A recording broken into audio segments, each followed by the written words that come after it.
आप लोग पुराने सत्संगी गुरु महाराज की जय घोष करेंगे तो आपके घर में, परिवार में, संसार में किसी चीज की कमी नहीं रहेगी। एक बार गुरु महाराज की जय घोष करें, बोलिए प्रेम से श्री सद्गुरु महाराज की, श्री सद्गुरु महाराज की। मंगल मूर्ति सद्गुरु मिलवे सर्वाधार, मंगलमय मंगल करना विनवा बारंबार। धन्य धन्य सद्गुरु सुखदाम, महिमा कही न जाए।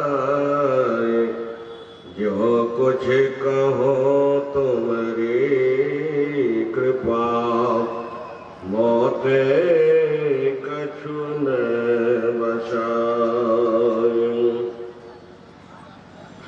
प्रातः स्मरणीय अनंत श्री विभूषित सद्गुरु महाराज के युगल चरणों में कोटि सा नमन।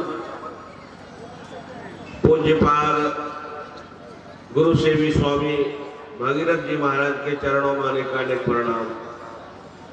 मंचासीन मुद मंगलमय साधु समाज, सत्संग प्रेमी महानुभाव, माताओं तथा बहनों,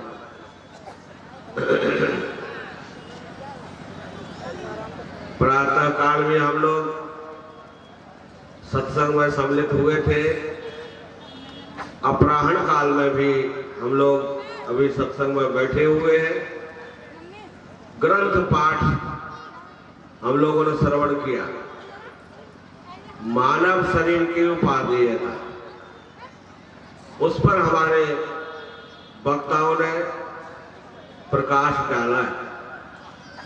ओम प्रकाश बाबू की तरफ से आवाज आई गुरु नानक देव जी महाराज की, धन्य वह धरती जहां 9 गुरु हुए।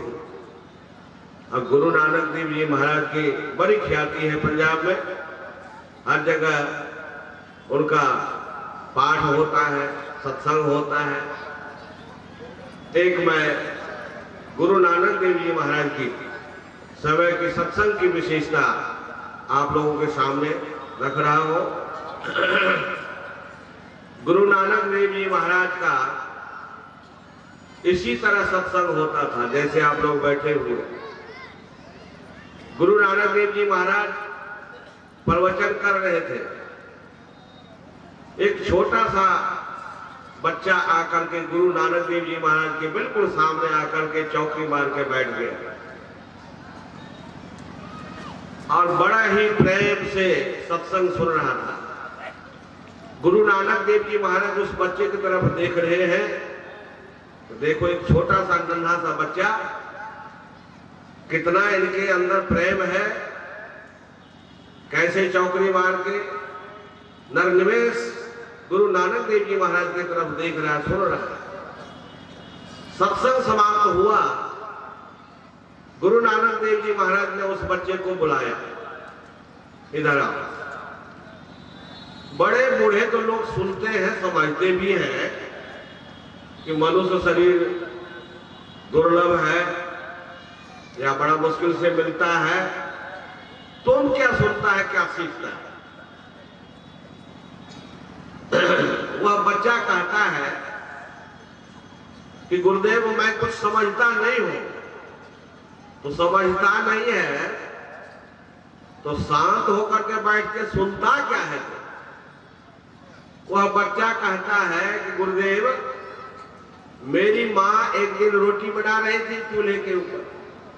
मैं चूल्हे के पास बैठा था तो देखा कि लकड़ियां जो जल रही थी चूल्हे के अंदर, उसमें मोटी लकड़ी भी थी, पतली लकड़ी भी थी। तो जो पतली लकड़ी थी वह तो पहले जल जाती थी, जो मोटी लकड़ी थी वह पीछे जलती थी। तो गुरु नानक देव जी महाराज कहते थे क्या समझा? तो वो बच्चा कहता समझा यही कि मेरी उम्र बहुत छोटी है, मैं बच्चा हूं, और जो बड़े बूढ़े हैं वो समझिए मोटी लकड़ी, अब पतली लकड़ी मैं जो पहले जल जाती है। तो गुरुदेव मेरे मन में आया कि मैं पहले संसार से चला जाऊंगा कि बूढ़े जाएंगे संसार से, इसी बात को समझता हूं। गुरु नानक देव जी महाराज कहते हैं तो तू छोटा सा बच्चा, लेकिन तुम्हारा ज्ञान जो है वह बड़ा ऊंचा ज्ञान है,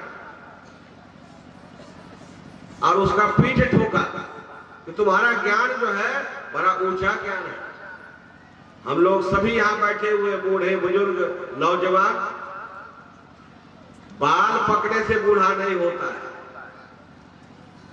बाल पक जाए कहिए वह बूढ़ा हो गया, नहीं होता है बूढ़ा। जिसका ज्ञान बूढ़ा होता वही बूढ़ा होता, चाहे वो बच्चा हो चाहे वो जवान हो। गुरु नानक देव जी महाराज के बाद 9 गुरु हुए, 5 गुरु जो गद्दी पर बैठते रहे, उनको उन्होंने तिलक किया, जिसका नाम बूढ़ा बाबा रखा गुरु नानक देव जी महाराज ने। उसका नाम, बच्चे का नाम बूढ़ा बाबा रखा था। 5 पीढ़ी तक उसने तिलक करते रहे। आप लोग अमृतसर जाएंगे तो जहां गोल्डन टेम्पल है, शुरू में जिधर से रास्ता है उधर से आप जाएं, अभी वह बुढ़ा बेर वहां पर है खड़ा, और जर्जर हो गया है, उसमें लोहे के सोंगर लगा के रखे हुए हैं। हाँ, चारों तरफ से सोंगर लगा हुआ है, खड़ा है वो बूढ़ा बेर, वहां पर बैठ के कथा करते थे। मतलब कि हम लोग जो यहां संसार में हैं, कब जाएंगे यहां से नहीं पता। न बालक न यौवने न वृद्धि कछु बंद, वह अवसर नहीं जानिए जब आए पड़े जब फंद। जब तक मन में ठोकर नहीं लगती है भजन नहीं होता। भजन होता है मन में वैराग जब होता है तब होता है भजन, और जब तक मन में वैराग नहीं होता है तब तक भजन नहीं होता है। हाँ, वैराग तो हम लोग सुन रहे हैं कि बड़े भाग मानुष तन पावा, सुर दुर्लभ सद ग्रंथ ही गावा।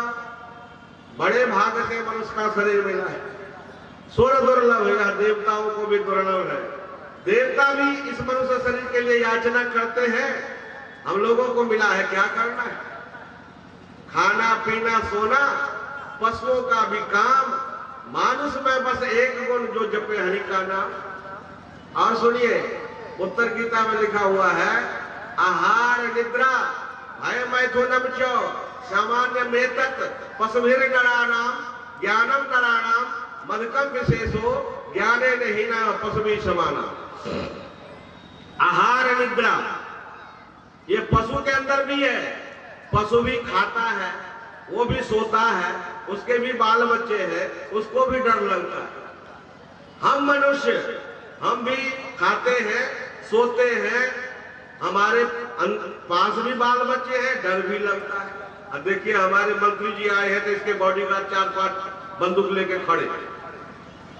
मंत्री जी को भी डर है कि कोई मार नहीं दे, मरने से सब डरता है। हम लोग बिल्कुल नहीं डर है, हम लोगों को कोई बॉडीगार्ड की जरूरत नहीं। हम लोगों को बॉडीगार्ड की कोई आवश्यकता नहीं, मारे तो कौन मारता है। अब मंत्री जी को डर से बिल्कुल छटपट कर रहा है कि कोई कहीं से एम ना ले ले, उधर से खटाखट गोली चल। तो मंत्री भी डरता है, हम लोग निडर हैं। मरता कौन है? अरे मरने वाला जीवात्मा कभी मरता डरता नहीं, वो तो अजर अमर है, अजर अमर है। उस अजर अमर परमात्मा का जो अंश है जीवात्मा, उस परमात्मा में मिल जाए तो सदा के लिए मुक्त हो जाएगा, छुट्टी मिल जाएगी। हाँ, इसी को गुरु नानक देव जी महाराज ने कहा। क्या कहा? जो सुख को चाहे सदा शरण राम की ले, कह नानक सुनने मना दुर्लभ मानुष के, जो सुख को चाहे सदा। कौन सा सुख चाहते हैं? संसार का सुख, मोटर गाड़ी हो जाए, मकान बन जाए, 100-200 बीघे जमीन हो जाए, 10-20 बाल बच्चे हो जाए, तो क्या आप सुखी हो जाएंगे? अरे नहीं सुखी होंगे। पंजाब में बहुत बातें चलती है, 1 लाख पूत 1.25 लाख नाती, जा रावण घर दिया न बाती। और सोने के महल रुपए के छाया, छोड़ चले नगरी के राजा। वो रावण भी चला गया, इतने बच्चे, इतने धन संपत्ति, आप किस खेत के मूली हैं? क्या चाहते हैं आप? नहीं, होश में आइए, होश कीजिए। यह मनुष्य शरीर बार बार नहीं मिलेगा, बहुत जन्मों के बाद मिला। 1,84 भरम के पह पर अटका आए, अब की पासा ना पड़े तो फिर 84 जाइए। बिल्कुल समय जो है, घड़ी कह रही है कि बंद हो जाइए, घड़ी कह रही है बंद हो जाइए। अब पूज्यपाद का आशीर्वाद हम लोग लेंगे। एक बार जाए घोष बुला दीजिए बड़े प्रेम से, बोलिए प्रेम से श्री सद्गुरु